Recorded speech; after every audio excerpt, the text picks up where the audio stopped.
onde já se viu jurisprudência. Nós sabemos que os contratos, em geral, são regidos pela autonomia da vontade. E aí cabe às partes, cabe aos contratantes decidirem se querem contratar, se querem ingressar numa relação contratual e, uma vez ingressado,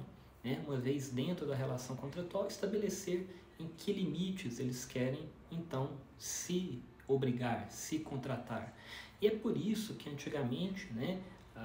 hoje ainda tem, mas antigamente o princípio do pacta sunt servanda, o contrato faz entre as partes, possuía uma carga extremamente forte, impunha às partes uma obrigatoriedade quase religiosa,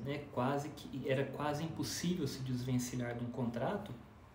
na medida em que ninguém me obrigou, eu fui voluntariamente, eu fui espontaneamente porque eu quis, então eu devo respeitar aquilo que eu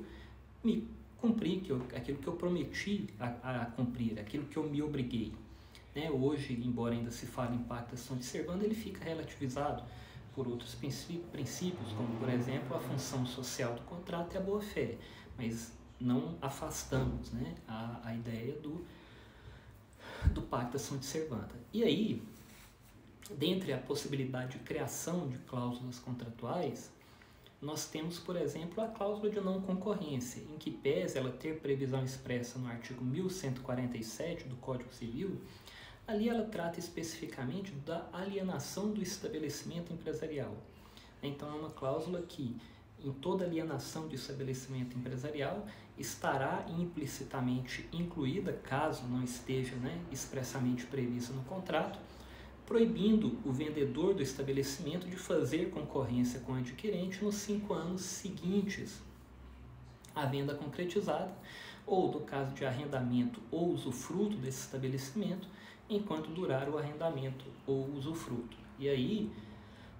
mas essa cláusula de não concorrência pode ter previsão em diversos outros tipos de contrato,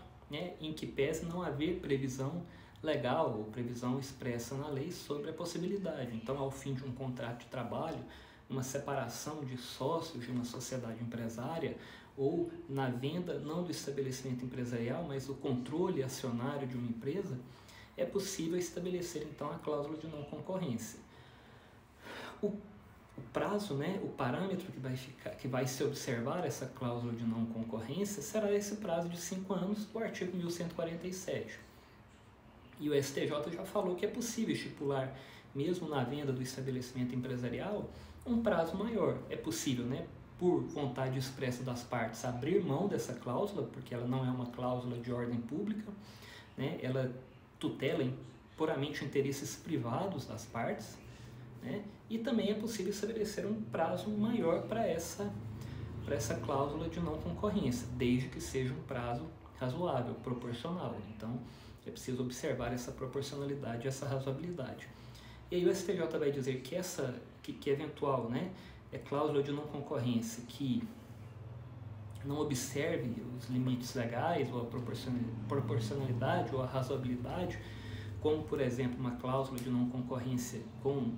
sem tempo definido, por exemplo, que não há previsão de quando a outra parte pode voltar a concorrer, ela será dotada de anulabilidade, será uma nulidade relativa, que, como eu acabei de falar, tutela interesse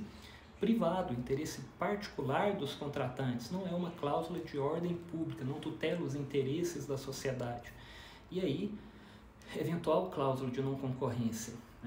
eivada de algum tipo de vício, será um vício de anulabilidade, um vício relativo, uma nulidade relativa. As consequências disso é que elas podem ser ratificadas, elas podem ser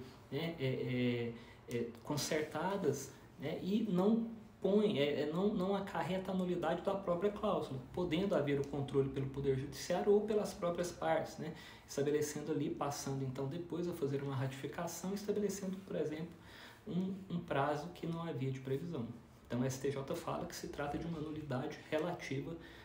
numa cláusula de não concorrência de tempo indefinido.